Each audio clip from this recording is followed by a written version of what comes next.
தினமொரு வசனம். சங்கீதம் 16 வசனம் 7. எனக்கு ஆலோசனை தந்த கர்த்தரை துதிப்பேன், ரா காலங்களிலும் என் உள்ளந்தெரியங்கள் என்னை உணர்த்தும். விளக்கம்.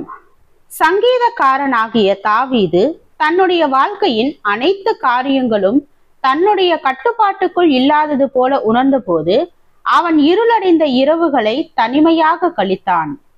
சந்தேகங்களும் பயங்களும் அவனை சூழ்ந்து கொண்டன. அவனுடைய பிரச்சனைகளிலிருந்து தப்புவதற்கான வழியை அவன் அறியவில்லை. அவன் நம்மை போல குழப்பமடைந்தான். ஆனால் அவன் தன்னுடைய மேய்ப்பனிடம் திரும்பினான். கர்த்தருடைய பிரசன்னம் தன்னோடு இருப்பதை நினைவு கூர்ந்தான். குழப்பமடைந்த அவனுடைய ஆத்துமாவிற்கு அது சமாதானத்தை அளித்தது. அவர் என் வலது பாரிசத்தில் இருக்கிறபடியால் நான் அசைக்கப்படுவதில்லை என்று அவன் கூறினான். சில வேளைகளில் கவலைகள் நம்முடைய மனதை பாதிக்கும் போது நாமும் உறக்கமில்லாமல் தவிக்கிறோம். நாம் இருளை சபிக்கிறோம். நாம் தூங்க வேண்டுமென்று வாஞ்சிக்கிறோம். ஆனால் அதை குறித்து நாம் மன கசப்படைய வேண்டியதில்லை. ஏனெனில் இருள் நமக்கு ஒரு நண்பனாக மாற முடியும்.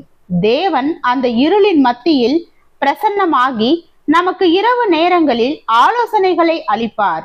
ஒருவேளை நாம் நம்முடைய படுக்கையில் இருக்கும் போது தேவனுடைய சத்தத்தை கேட்கக்கூடும்.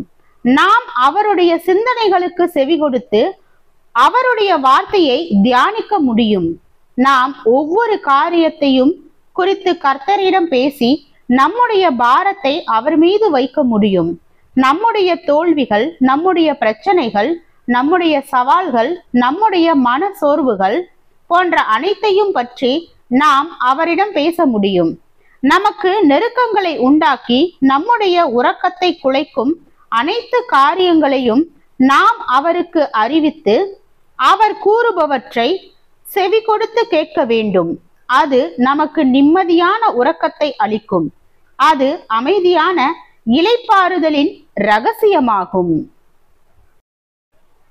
ஜெபம். தேவனுக்கு ஸ்தோத்திரம். தேவனே, நாங்கள் எங்களுடைய வாழ்க்கையில் உறங்க முடியாத சூழ்நிலையில் மன ரம்யமாக உறங்க என்னுடைய மனதை ஆசுவாசப்படுத்தும் என் தேவாதி தேவனுக்கு நன்றி. ஆமீன்.